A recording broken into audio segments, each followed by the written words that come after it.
So I'm sure you've seen by now, but Shams dropped a tweet that's got everybody losing their minds right now, and perhaps rightfully so. So he says, Sacramento Kings are expected to open up talks to potentially deal All-Star De'Aaron Fox ahead of the February 6th trade deadline. There will be plenty of suitors, but it's believed that Fox is a target destination in mind ahead of 2026 free agency. That destination is San Antonio.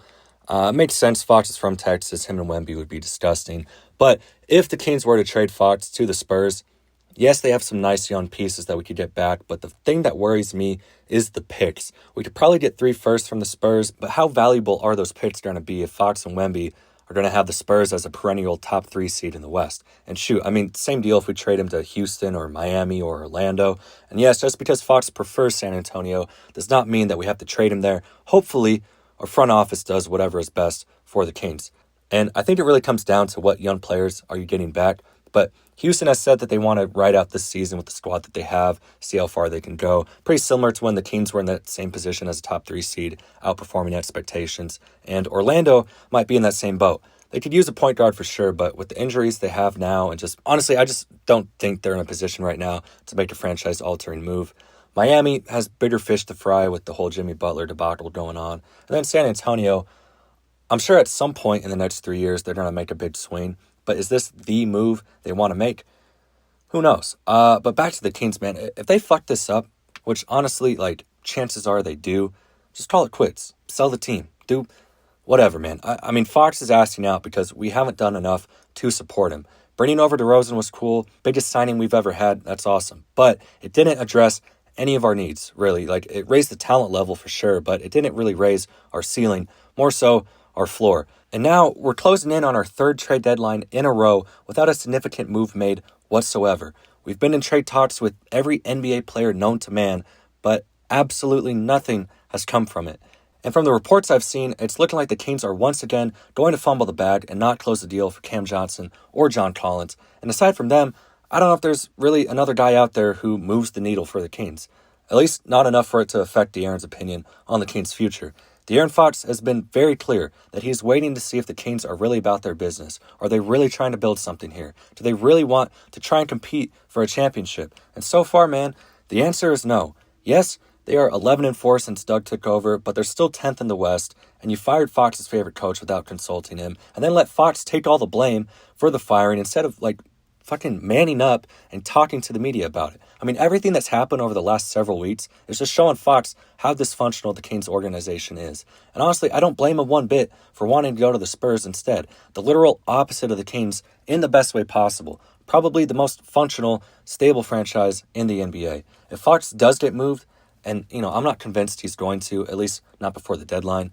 I think that potentially, and Shams' tweet is doing a lot of the heavy lifting here, but if he does get moved, I'll be happy for Fox, man. I'll continue to root for him. But I'll obviously be pretty devastated as a Kings fan. I mean, if we trade our franchise star before ever building a competent, balanced roster around him, we've never gone all in or even tried to see what this group's ceiling is. We've had the same glaring weaknesses with this roster for 3 years, and I've done absolutely nothing to address them. So if we decide to move Fox before making a move to acquire a legitimate wing or a forward, I mean, just fire everyone.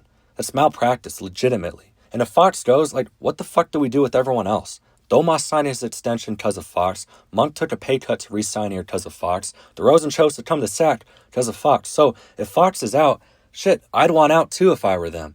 And that is actually a reason why I'm a little optimistic. I mean, cautiously optimistic, of course, always with this team. But yeah, I mean, if you're selling Fox, you may as well sell the whole team. And you got to remember, due to the fact that the Kings fired their head coach, the front office is in do or die mode right now. As in, they better make the playoffs or they're fired. And losing Fox does not help them make the playoffs. But also, sitting on your hands for 3 years and drafting guard after guard doesn't help you make the playoffs either. The front office has mismanaged this Kings team point blank, period. The Sabonis trade was nice, but there's an argument to be made that we still lost that trade. Not an argument that I'd make, but you know what I mean. And then signing Monk was great. Aside from that, I think every other move has been questionable at best. I like DeMar a lot.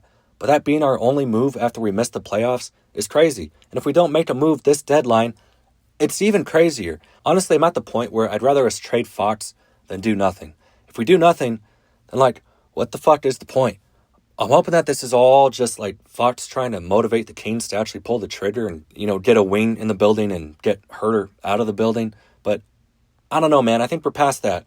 It makes sense to try and get max value for Fox right now, but it doesn't make sense at all for this front office, who you'd assume are fighting for their jobs, to make a play for the future success of this team. It'd make more sense for them to make some win now moves.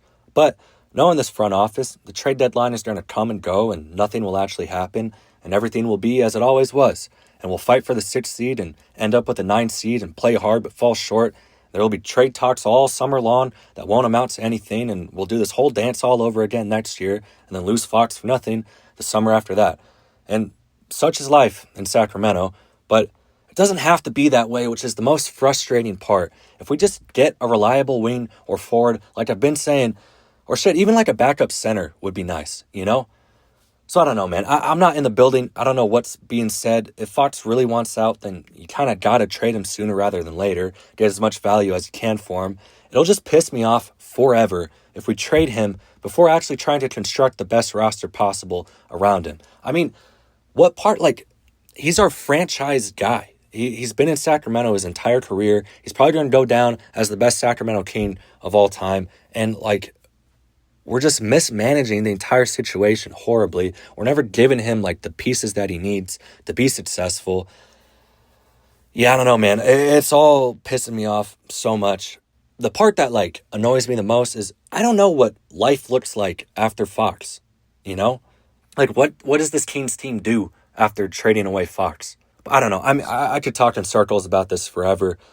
Let me know if there's a piece to this that you think I'm missing or am wrong about, or if you agree with me completely, let me know too, and we can cry in the comments together. It just sucks, man. It really does. I thought we had turned a corner. We've won 11 of our last 15, but I should know by now that you're never safe in Sacramento.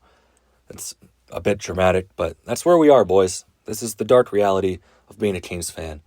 I'm sorry if I was rambling. This is all pretty fresh, obviously. Didn't really have a chance to kind of collect my thoughts on it. But yeah, let me know what you think in the comments. Appreciate you guys. Hopefully this all works out for us. But, you guys know how it is. So don't get your hopes up.